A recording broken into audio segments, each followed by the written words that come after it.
Je suis toujours dans le sud de la ville de Liyang, mais cette fois-ci dans les régions montagneuses. Hier, nous avons préparé ensemble la célèbre marmite de tête de poisson.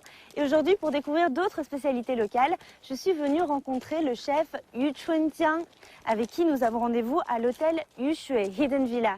Ça y est, on y est. Regardez, l'hôtel se situe vraiment en plein cœur de cette belle forêt de bambous. Le cadre est vraiment magnifique.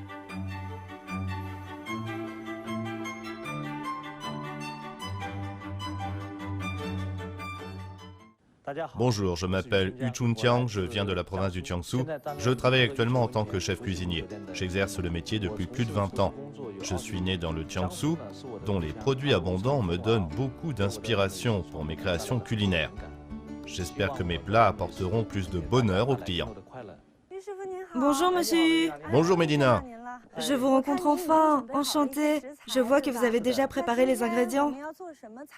Quelle recette allons-nous réaliser aujourd'hui?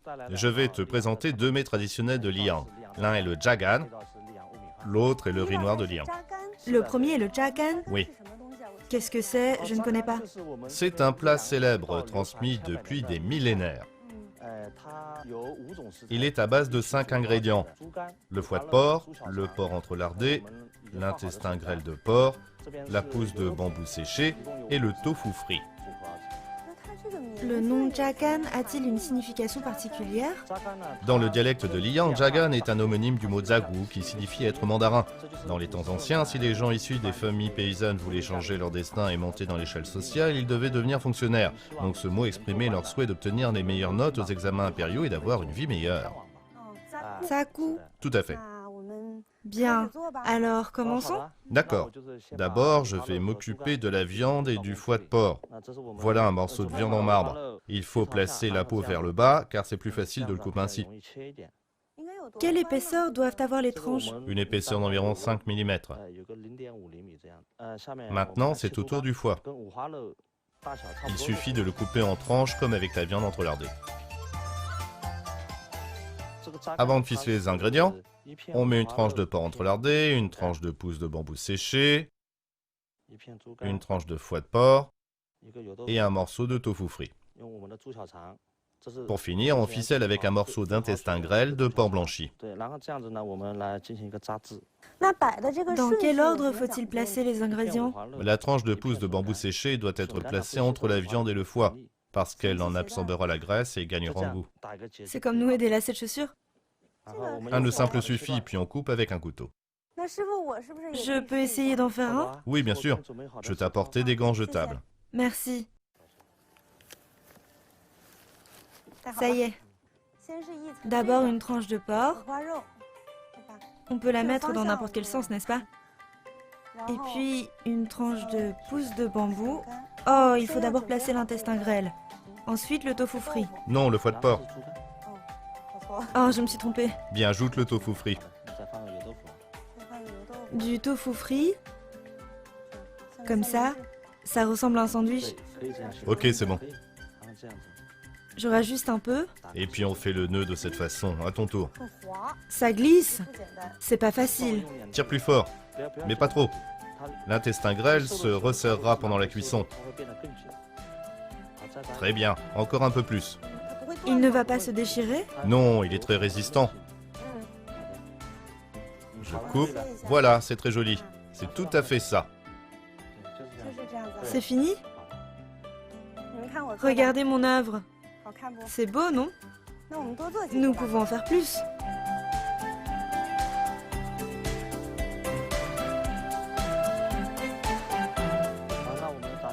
On a tout ficelé. Ensuite, on passe à la cuisson. D'abord, on ajoute de l'eau froide dans le wok. Et on verse les morceaux. On laisse blanchir pour faire sortir le sang. Ensuite, j'ajoute de l'alcool de riz pour éliminer l'odeur de la viande crue. On laisse bouillir. Pendant ce temps, nous pouvons couper le gingembre en lamelles. C'est presque prêt? Maintenant, on peut écumer le sang et sortir les morceaux. Puis on les plonge dans de l'eau pour les nettoyer. Avec de l'eau froide? Oui, c'est juste pour nettoyer. Et ensuite? On va les faire sauter. Mais qu'est-ce qu'il y a dans ce bol? C'est un bouillon qu'on a préparé à l'avance pour faire cuire les morceaux. De quoi s'agit-il? C'est un bouillon épais à base de côtelettes de porc, de viande maigre et de poulet.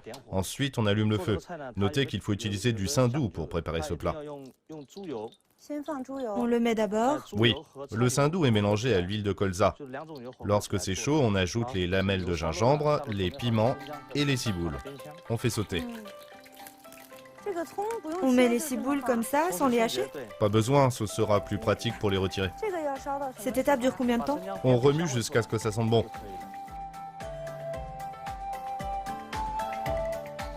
Ensuite, on ajoute 2 anis étoilés et 2 feuilles de laurier. On fait sauter un peu, d'une part pour donner de l'arôme aux ingrédients, d'autre part pour enlever le goût de la viande crue. J'ajoute les morceaux et je les fais sauter. Tu sens ce parfum? Ça sent bon. Et après, on ajoute de l'alcool de riz. Il faut aussi en mettre? Tout à fait, c'est pour enlever les odeurs désagréables. Puis on verse le bouillon. D'accord. On en verse dans le wok jusqu'à ce que les ingrédients soient submergés. Pourquoi doit-on y ajouter ce bouillon? Il ajoute des saveurs et donne à la viande un goût plus intense. En fait, à la maison, on peut aussi simplement y ajouter de l'eau. Maintenant, on laisse bouillir. Et ça y est? Oui, ça y est. J'assaisonne avec un peu de sauce soja épaisse, un tout petit peu, puis un peu de sauce soja légère. J'en mets davantage. Enfin, un peu de sel. Il n'en faut pas beaucoup. Non, parce que pendant la cuisson, l'eau va s'évaporer et la sauce épaissir. Donc il ne faut pas trop assaisonner au début pour éviter que la sauce ne soit trop salée. Ensuite, on ajoute du sucre, un tout petit peu. Ça y est, on couvre avec le couvercle et on baisse le feu. La cuisson va durer combien de temps? Il faut compter environ 1h30 pour cette quantité.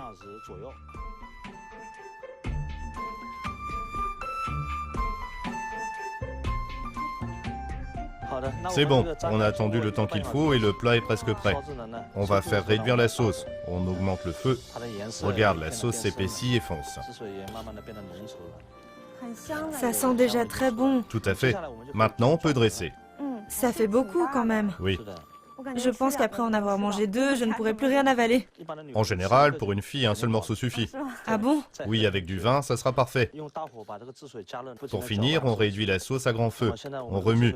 Regarde, la sauce est maintenant bien consistante. On la verse sur le plat. Waouh, ça a l'air délicieux. Le plat est décoré avec des filaments de ciboule et de poivron rouge. Voilà, le jagan est prêt. C'est beau.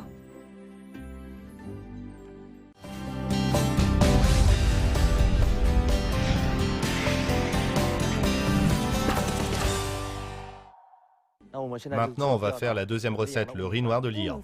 Le riz noir? Le voici déjà préparé. Il se présente ainsi, il est d'un noir profond. Oui, sa couleur est très foncée. Est-ce que ce noir est sa couleur naturelle? Non, il est en fait à base de riz glutineux. Regardez, voici les grains. Oh, en fait, le riz noir est fait avec du riz glutineux blanc. Oui. C'est le même riz utilisé pour faire les tongs, c'est ça? Oui, c'est tout à fait ça. Alors, comment prend-il cette teinte noire? La couleur noire provient des feuilles d'érel. On peut les cueillir dans les montagnes de la région. Oh, elle ressemble à ça. Oui. On trouve ces feuilles uniquement à Liyang. On peut trouver des érelles dans de nombreux endroits en Chine, mais sous des noms différents. Les feuilles donneront cette même couleur au riz. Ça ne sent pas très fort. C'est un parfum suave de plante. Le riz trempé dans le jus de feuilles a pour effet d'améliorer la vue et d'embellir les cheveux. Il a des vertus cosmétiques pour celles qui en consomment. Les filles de Liyang aiment particulièrement cette recette. Tu pourras en manger sans compter. D'accord, c'est ce que je ferai. La coloration des aliments avec des plantes est un savoir ancestral. On dit que les habitants cuisinent le riz noir depuis le 7e siècle. Les feuilles fraîches d'érel sont écrasées et trempées dans de l'eau tiède, ce qui produira le liquide vert foncé utilisé comme colorant naturel pour le riz glutineux.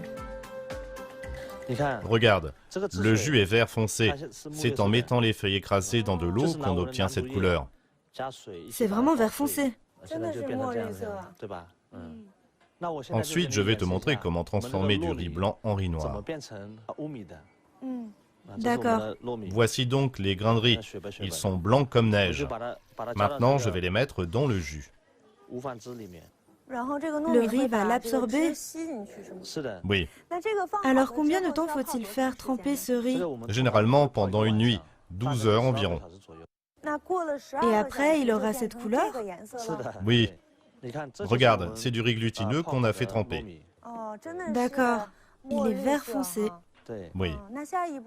Quelle est la prochaine étape? On met le riz sur un plateau qu'on va mettre dans un cuiseur vapeur. On le cuit à la vapeur? Pas besoin d'y ajouter de l'eau? Non, parce que le riz a trempé dans le jus pendant 12 heures. Il est gorgé d'eau. Si on en ajoute encore, il deviendra particulièrement collant. Avant de cuire à la vapeur, on peut aussi y ajouter autre chose selon ses envies? Bien sûr, Du sucré ou du salé? les deux conviennent. On peut mettre des fruits secs, du raisin. Des raisins secs, tout va. Tu es très créative. On peut également y mettre du salé, comme du bacon qu'on coupe en petits morceaux pour le cuire à la vapeur avec le riz. Du sucré ou du salé? Comme pour les tongs. Oui, c'est pareil. Alors aujourd'hui, on va le goûter nature. D'accord. On doit le mettre dans un cuiseur vapeur et le faire cuire pendant 20 minutes.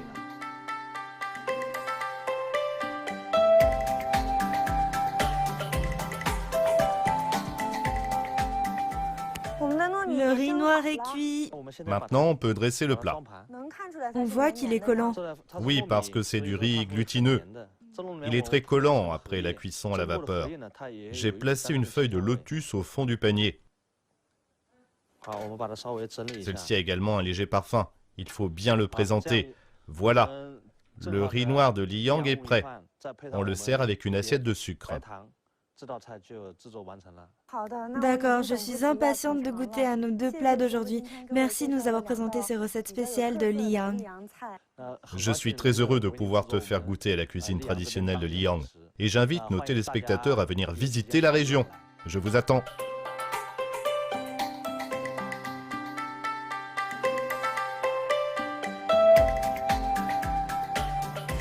Je vais commencer par le plat de chakan. Il faut y goûter tant que c'est encore chaud, hein, donc je vais me dépêcher. Je prends un gros morceau. Regardez cette belle couleur. C'est un très bel aspect, ça a l'air très appétissant. Alors on m'a dit que pour manger un morceau de chakan, il ne faut pas faire de manière. Il faut ouvrir grand la bouche et bien goûter à toutes les textures différentes du morceau de chakan. Alors c'est parti.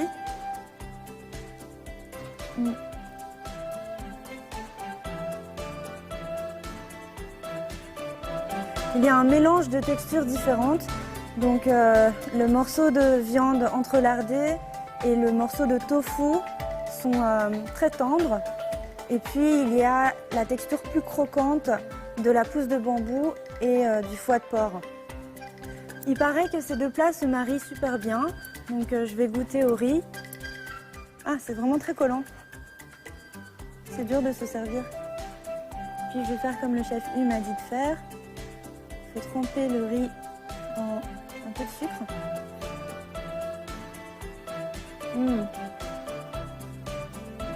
C'est vraiment très bon. Le riz est frais et léger. Et quand on déguste avec attention, on sent le parfum de la plante qu'il a colorée. Mais ça reste très léger. Moi, je trouve que ce sont deux plats qui fonctionnent très bien ensemble. On a une saveur très riche et très prononcée d'un côté, et quelque chose de plus léger et plus frais.